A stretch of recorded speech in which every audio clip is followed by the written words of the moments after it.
है ये दिन मतलब हमारा होता है, हम स्टोन जेम्स वगैरह पे बात करते हैं, लेकिन कल वाला जो हमारा एक सेगमेंट रह गया था, तो आज आप लोगों की मतलब बड़े मतलब रिक्वेस्ट किया ना प्रोग्राम नहीं हो, तो मैंने कहा आज हम कंटिन्यू करेंगे, इसको ज़रूर करेंगे बिल्कुल आप लोगों के लिए, क्योंकि आप लोग हमारे लिए बहुत ज़्यादा अहम है। तो जनाब आपके बहुत ही फेवरेट डॉक्टर साहब हमारे साथ मौजूद है। फेवरेट मैंने कह दिया तो यकीनन आप लोग पहचान के होंगे कि हमारे साथ skin specialist doctor Javed Farooqui हैं। जल्दी जल्दी अपने सवालात भी कीजिएगा, कॉल्स भी कीजिएगा, साथ साथ आज जो टॉपिक लेकर चलेंगे वो भी आपको भी डॉक्टर साहब बता देंगे। अस्सलाम वालेकुम, कैसे हैं डॉक्टर साहब? आपने बुलाया और भागे चला आया। देखें मेरे को, देखें इतने हमारे जब व्यूअर्स उनकी बात नहीं मानेंगे क्या हम लोग? एक्चुअली इनकी दुआओं से तो आदमी फल फूल रहा है ना। डॉक्टर साहब मुझे एक बात है, सारे टॉपिक्स हम डिस्कस करेंगे सब कुछ। अच्छा ये होता है ना कि देखें आप है या मैं हूँ, आप अपने काम की तरफ जाने चाहते हैं, लोग ये जो लोग हैं ना, ये जो उस तरफ बैठे जब देख रहे होते हैं उन्हें पता चलता है कि हाँ ये जब उनकी मोहब्बतें आपको मिलेंगी, उनका आपको जो फीडबैक मिलेगा, तो आपके एक तो जो आपका जो प्रोफेशन है वो भी बढ़ता है, और दूसरा आपको लोग जानते हैं इनकी मोहब्बत की वजह से। ठीक है, मेरे साथ भी है कि लोगों की मोहब्बत मिली है, कुछ लोग बड़े प्राउड हो जाते हैं, बड़े नखरे दिखाते हैं। तो क्यों क्यों उनसे कहा करें, उन्हीं की वजह से तो नहीं, उनसे कहा करें जूते के नीचे देख लिया करें, जमीन का इतना सा टुकड़ा है उसके नीचे जाना है। और हकीकत है कि इंसान अगर सही याद कर लेना कि मुझे जाना किधर है, तो कभी सर ऊंचा ना करे, क्योंकि उसको अल्लाह ने ये नहीं, ऐसा कोई सिलसिला होता है मरता आदमी हवा में उड़ता और ऊपर चला जाता है, ऐसा नहीं है। जमीन के नीचे ही अल्लाह ने डाला उसे कि तुम्हारी हैसियत तुम्हें मिट्टी से बनाया है और तुम इसी में जाओगे, इधर ही जाना है, और बिल्कुल खाक हो जाओगे, मिट्टी हो जाओगे। और आप, मैं 1 साल बाद नहीं, मैं कहता हूँ 2 महीने बाद इंसान की डेड बॉडी जो पड़ी होती है कब्र के अंदर, वो निकाल के देख लेंगे उसका हशर क्या होता है। ये बहुत बड़े बादशाह थे, इनकी बड़ी दौलत थी, बड़े जबरदस्त है ना सूरमा थे, इन्होंने ना इतने लोगों को उड़ा देते थे, इतनी जायदाद, इतना पैसा, इतनी खूबसूरती, उन्हें सिर्फ 1 या 2 महीने बाद जो कब्र के अंदर से निकाले तो उसके बाद पता चलेगा ये क्या चीज थी। पहली बात है, मैं तो कहता हूँ जब दम निकलता उसके बाद ही उनकी एक उंगली हिला के देख लो, हिलेगी नहीं। एक पलक जो है ना वो नहीं हिलेगी, एक बाल जो है वो नहीं हिलेगा। तो भाई इंसान की हैसियत ही मिट्टी है, तो बड़ा बोल बड़ाई सिर्फ अल्लाह को है, और हकीकत है कि डाउन टू अर्थ रहने वालों को अल्लाह नवाजता है। फलदार दरख्त जो होता है वो झुका हुआ ही होता है, तो ऊंचा सर करने वालों का कलम ही होना चाहिए। इंसान नहीं करता तो अल्लाह करता है। इस चीज पे अकड़ होने, ठीक है, लोगों की वजह से प्यार मिल रहा है उनको तो और मतलब रिस्पेक्ट देते हैं। और आप यकीन करें कि ये प्यार ही तो इंसान को बढ़ाता है। सही, और उन्हीं के साथ आप ये करने लगो, एटीट्यूड आपका ये हो, तो फिर क्या बात? पॉसिबल ही नहीं है कि वो जो चीज इतनी ऊंची जा रही है ना, और अगर उसने जरा सा अपने आप को इरेक्ट किया और सर ऊंचा किया, आप यकीन करें कि वो उसके दिन something up down count down शुरू कर दे कि वो अब नीचे जाने वाला है। तो इसलिए बड़ा सिर्फ अल्लाह है, उसकी बड़ाई है। अल्लाह अकबर जो कहते हैं ना कि अल्लाह बड़ा है, तो उसकी जात को ही सचता है, तो भाई बड़ाई तो अच्छी लगती नहीं। और जब लोग आपकी तारीफ, अभी एक खातून आई कहने लगी डॉक्टर साहब आपसे मिलकर बहुत अच्छा लगता है, बहुत दिल खुश होता है मेरा। तो यार जब एक आदमी आ रहा है, खर्चा कर रहा है, आपके पास आके बैठता है, इस उम्मीद से बैठता है, इतने प्यार से बैठता है, और आप उससे रूडली बिहेव कर रहे हो, क्या हम कुछ है? ये जो रश लगा है किसी भी चीज, एक बहुत बड़ा एक्टर है, बहुत बड़ा नाम है, सलमान खान है, शाहरुख खान है, ये किनकी वजह से? ये लोगों की वजह से। और आज हमारी क्लिनिक पे रश लगा हुआ है, अल्लाह ताला शिफा दे रहा है, अल्लाह ने लोगों की वजह मैं सोच लूं सही, मैं MRCP FRCS, मैंने तो ये तीर मारे हुए, क्लिनिकें खाली हो जाती हैं ऑनेस्टली।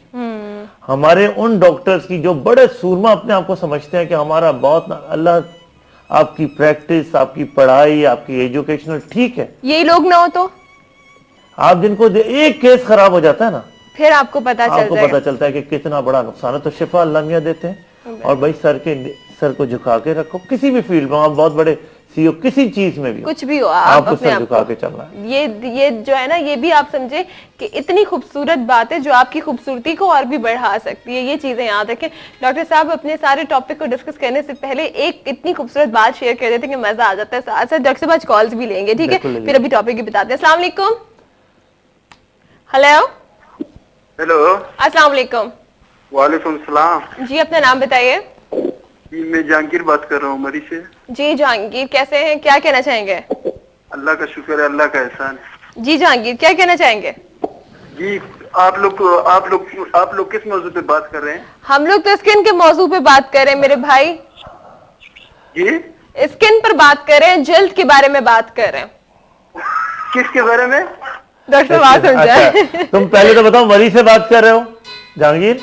जहांगीर की लाइन ही ड्रॉप हो गई। डॉक्टर साहब टॉपिक पहले बता दें। मैं आपको बता देता हूँ, जहांगीर एक तो मरी से बात कर रहे थे। मरी के लोग बहुत प्यारे, मैं जाता हूँ बुरबन जाता हूँ और बुरबन जाके रहता हूँ, बल्कि वहां से मैं मुजफ्फराबाद भी गुजरा हूँ, वहां से एबटाबाद भी गया हूँ, नथिया गली भी गया हूँ। मरी का मौसम इस वक्त तो बर्फ पड़ी हुई है और सुना रिकॉर्डेड है उधर ज्यादातर जो हो रही है वो ड्राइनेस हो रही है। और ड्राइनेस जो है वो आपके हाथ पैर को ड्राई कर देती है, कोहनियों को ड्राई कर देती है, हीलों को जो आपकी जो क्या कहलाती है, हील्स होती हैं, हील्स होती हैं, क्या कहते हैं हील्स को, क्या कहते हैं? हील्स को हील्स ही कहते हैं। अच्छा, क्रैक्स आ जाते हैं, क्रैक्स जो आ जाते हैं, तो उसमें एड़ियां जो है एड़ियां कट जाती हैं, एड़ियां कट जाती हैं। तो उसमें मैं वो भी बताऊंगा। आज हमारा टॉपिक है जो चेहरे पे तिल आ जाते हैं और चेहरे पे मस्से आ जाते हैं या पैरों में कॉन्स हो जाते हैं, तो वो हम कैसे रिमूव करें और वो क्यों आ जाते हैं। तो वो आज हमारा टॉपिक है। शूज की वजह से होता है कभी, या आ जाते हैं, नमाज या किसी जगह ऐसी, मतलब मुसलसल जहाँ प्रेशर होता है। मैं पहले कॉन्स का ही बता देता हूँ कि जहाँ हमारे पैरों में कॉन्स की बड़ी प्रॉब्लम है और यंग बच्चियों में बहुत प्रॉब्लम है।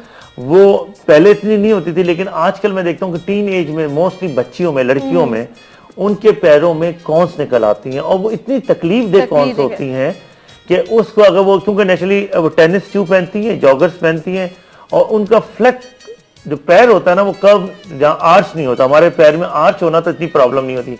अगर ये फ्लैट होता है ना, हर पैर में आप देखेंगे क्योंकि हमारे दोनों पंजों के अंदर आर्च होगा, आर्च ऑफ द फुट कहलाता है इसके अंदर। इसके अंदर बोन्स का एक शेप होता है जिसकी वजह से आर्च होता है, लेकिन कुछ बच्चों में फ्लैट होता है, बिल्कुल फ्लैट होता है, ब्रिज नहीं बना होता है। तो ये फ्लैट होता है। जब फ्लैट होता है तो प्रेशर से, जैसे ये मेरी हील है अपने, ये मेरा पैर का हिस्सा है, तो इधर कोनों पे कॉन्स निकल आते हैं और ये जूते की सख्ती की वजह से भी निकलते हैं और ज्यादा चलने से भी होते हैं, ज्यादा खड़े होने से भी होते हैं और इतने तकलीफ हो जाते हैं कि इसमें चलना फिरना मुश्किल हो जाता है।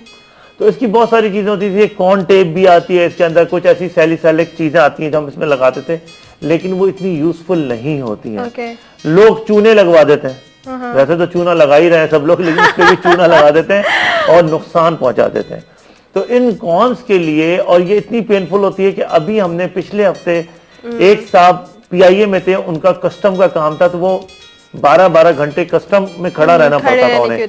तो उन्हें वहां अपने नेचुरली चेक उस पे वो 12 घंटे 16 घंटे खड़े रहते थे। वो हिस्ट्री कहते हैं कि डॉक्टर साहब 7 साल से मैं अपने पाँव को टेढ़ा करके खड़ा हुआ हूँ, कि जहां दर्द होता है मैंने उसे टेढ़ा करके, क्योंकि उधर इतना पेनफुल हो जाता है। और वो कॉन जो होती है ना, जैसे आपका ये पैर है, तो कॉन का शेप होता है कि अंदर जो उसकी टिप होती है कॉन की तरह होती है, वो टिप जो होती है वो अंदर जाके जब चलते हैं तो वो चुभती है आपके नर्व्स के अंदर, तो बहुत पेनफुल होता है ये सारी, समझ रहे हैं? ऐसा कॉन की तरह होता है स्ट्रेट, इसके ऊपर आप पैर रख ले तो ये कॉन अंदर हमारे जाके चुभता है बहुत जोर से। तो जब इतना पेन होने लगता है तो आदमी चलने से अपने एहतियात करने लगता है कि वो जगह टच ना हो, क्योंकि वो जगह जब नर्व्स के ऊपर जाके लगती है तो पेनफुल होती है, एकदम पैर हटाता है आदमी, विथड्रॉल होता है। इस पे जब वो किसी चीज से भी प्रेस हो रहा होगा तो डेफिनेटली वहां पे वो पेन होगा। तो वो उनको फिर हम, जब मैं उन्हें इवन हमने लोकल भी कर दिया, उन्हें पेन था, वो इतने कॉन्शियस हो गए थे कि डॉक्टर साहब दूर से जब बंदा आ रहा होता है तो मुझे डर लगता है कि मेरे पैर, मैं अपने पैर को बचा लेता हूँ कि वो उस पर ना चढ़ जाए, तकलीफ ना हो जाए, इतना उन्हें पेन होता था। उनको हमने फिर जिए दिया और जिए करके वो कॉन्स निकाले। इसी तरह एक नर्स थी, वो मेरे पास सऊदीया से आई थी, उसके दोनों पैरों में कॉन्स थे और मुख्तलिफ जगह पे पालते पालते पालते कि आज करा लेंगे, कल करा लेंगे, टोट के चलाते चलाते चलाते हिमाकतें करते करते उसने 4 पूरे पैर के ऊपर जगह जगह जगह कॉन्स कर लिए। वो पूरा उस अपाजों की तरह, हैंडीकैप्स की तरह उसने पैर टेढ़े कर लिए, तो वो उसके जगह ही नहीं रही थी चलने के लिए। तो उसने अपने, क्योंकि हर जगह जगह कॉन्स हो गए थे, वो कहती थी मैं चलती बहुत थी और मैं टाइट, पहले हमारे कोट शूज चला करते थे, कोट शू एक जमाने में चलते थे, तो कोट शू पहन के वो टाइट होते थे। कोट शूज ने उसके प्रेशर की जगहों पे जगह जगह कॉन्स बना दिए। उस चीज को हम कॉटरी करते हैं या CO2 से करते हैं, नाइट्रोजन से करते हैं। और ये कार्बन डाइऑक्साइड होती है, लिक्विड नाइट्रोजन होती है, लिक्विड कार्बन डाइऑक्साइड होती है, इससे हम इसको रिमूव कर देते हैं। ठीक है। और ये बिल्कुल क्लियर हो जाती है, बिल्कुल क्लियर हो जाते बिल्कुल हैं, बिल्कुल दोबारा उस जगह में आने की भी नहीं होती अगर आप वो सारी चीजें अवॉइड करो। बिल्कुल अगर क्लीन कर दिया जाए, उसके प्रॉपर कॉटरी कर दी जाए, क्योंकि वो जो सख्त जगह होती है जब हम उसे रिमूव कर देंगे तो नेचुरली नॉर्मल स्किन आ जाती है और आप आराम से वॉक कर सकते हैं। डॉक्टर साहब एक कॉलर हमारे बिल्कुल साथ है। है। अस्सलाम वालेकुम। हेलो। हेलो, अस्सलाम वालेकुम। वालेकुम सलाम जी, अपना नाम बताइए। जोहा, जोहा कहाँ से? कराची से। ओके जोहा, क्या पूछना चाहोगी? मैं ये पूछना चाहती हूँ कि मेरे हेयर फॉल बहुत हो रही है, मेरी स्किन और हेयर बहुत ड्राई हो रहे हैं, मेरी डैंड्रफ बहुत है। डैंड्रफ बहुत है, हेयर लॉस है, डैमेज हेयर्स है, और कराची से बात करिए। एज भी बता दो डॉक्टर साहब को। एज 13। अच्छा, कोई ट्रीटमेंट लिया बेटा इसका? नो सर, सिर्फ ऑयल लगा रही हूँ बहुत। अच्छा, बहुत ऑयल लगा रही हो। अच्छा, कितने टाइम से आपका ये कब से शुरू हुआ है हेयर फॉल? अबाउट बहुत टाइम हो चुका है। 1 to 2 years हो गए? सॉरी, 1 से 2 साल हो गए? 1 से 2 साल नहीं, मतलब 6 महीने हो गए। मंथ्स। अच्छा, 13 ईयर्स है आपकी। 13 years। अच्छा, मैं आपको बेटा ऑन एयर बताता हूँ। ऑन ईयर सुन लो, ठीक है जोहा। Thank you so much for calling. मसला आपका अच्छा देखिए, dandruff, ये damage, सब कुछ है। बड़े अच्छा इस तरह क्वेश्चंस पूछते हैं और फिर हमारे जहन में भी चीज आती है। देखिए 13 साल की बच्ची है, 13 साल की बच्ची का हार्मोनल चेंजेस, ये सब लोग सुने मोस्टली, जब नेचुरली चेंजेस आती हैं हार्मोनल, एक साइकिल शुरू होता है। जब साइकिल शुरू होता है तो बच्ची में एक्नी भी आती है और हेयर फॉल भी होता है। तो naturally it's a normal physiological problem, और ये नॉर्मल आपका इंशाल्लाह ताला दोबारा बाल आ जाएंगे, 100% बाल आ जाएंगे। ठीक है। देखो, अननेसेसरी ऑयलिंग ना करो। क्या नाम था इनका? जोहा। जोहा, अननेसेसरी ऑयलिंग ना करो बेटा। दिस इज अ फिजियोलॉजिकल, एक नॉर्मल फिनोमेना से एक नॉर्मल रूटीन अब माशाल्लाह आपका सिलसिले शुरू हो रहे हैं, तो इसमें हेयर फॉल होती है और चेहरे पर ऑयल भी आता है और सर पे ऑलरेडी ऑयल आता है। ड्राई तो होती है, मौसम ड्राई है। वो डैंड्रफ भी इस तरह से हो सकती हाँ, है सर? बिल्कुल हो सकती है, क्योंकि सबीशस जो हमारी एक्टिवेशन है, हम वैसे ही एक्टिव हुई हुई, आपके ग्लैंड्स वैसे ही एक्टिव हुए हुए हैं। वो ड्राई सबोरिक डर्मेटाइटिस, सबोरिया सबीशस ग्लैंड। सबोरिक का मतलब है कि सबोरिक डर्मेटाइटिस का मतलब कि जो सर पे जो खुश्की आती है, इसको हम कहते हैं सबोरिक डर्मेटाइटिस। आप अननेसेसरी ऑयलिंग करके इसको बढ़ा रही हो। इसके अंदर 2 चीजें हैं। हम इसके अंदर एक बहुत जबरदस्त हम एंटी फंगल देते हैं, 4 से 6 हफ्ते आपको लेना पड़ता है, फ्लूकोनाजोल। और आपको हम ऐसा शैम्पू, स्टीमाजोल में शैम्पू बता देता हूँ, डर्मोस्पोरिन शैम्पूज आते हैं, एंटी डेंड्रफ या पॉलीटार शैम्पूज आते हैं, जो आप अपने बालों को हफ्ते में 1 या 2 दफा करते हो। ऑयलिंग हफ्ते में 1 या 2 दफा करनी है, 1 घंटे 2 घंटे के लिए। ठीक है, और वॉश कर दें, और डेली वॉश कर सकते हैं। लेकिन एंटी डेंड्रफ जो भी शैम्पू होगा, जो भी आपको प्रिस्क्राइब करेगा, वो हफ्ते में सिर्फ 2 दफा करना है। ठीक है, तो जोहा ये आपका प्रॉब्लम तो सॉल्व हो गया। ठीक है, अब बात के लिए डॉक्टर साहब आते हैं थोड़ा सा स्किन की तरफ, मोल्स की बात करते हैं। थोड़ा सा मोल्स को बताएं। कुछ लोग कहते हैं कि मोल्स कुछ तो होते हैं वो बाय बर्थ मोल्स होते हैं, कुछ कहते हैं कि टाइम गुजरने के साथ भी मोल्स आते हैं, कुछ कहते हैं कुछ बीमारियों की वजह से भी फेस पर मोल्स आते या जाते हैं। क्या कहेंगे? देखिए, सबसे पहले एक तो व्हाइट स्किन में मोल बहुत ज्यादा आता है। ओके। ब्लैक स्किन में भी हमें नजर आता है, क्योंकि हमारी एशियन स्किन है। व्हाइट स्किन का मतलब एशियन स्किन हमारी, जो कि 4th and 5th है। और व्हाइट स्किन में भी हमें देखा जाता है कुछ जगहों पे जहां के बिल्कुल ब्राइट व्हाइट होती है, उसको हम फ्रिकल्स भी कहते हैं। एनीवे, मोल्स आ रहे हैं, बड़ी परेशानी होती है और आजकल बड़ा कॉमन है। सनलाइट एक्सपोजर्स जो है उसको आप सबसाइड करें। ओके।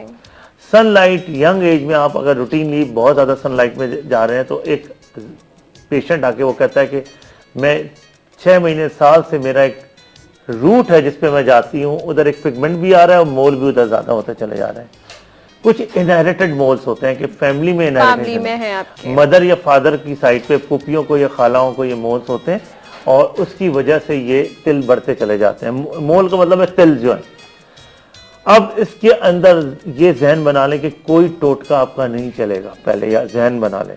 ये टोटके से हल होने वाले नहीं है। ये टोटके से, ये एक आपके ऊपर कोई चीज नहीं लगी हुई है कि आप इसको घिस दें, मल दें, 85 चीजें डाल के अहमखाना हरकतें करके ये अपने चेहरे को खराब नहीं कीजिएगा।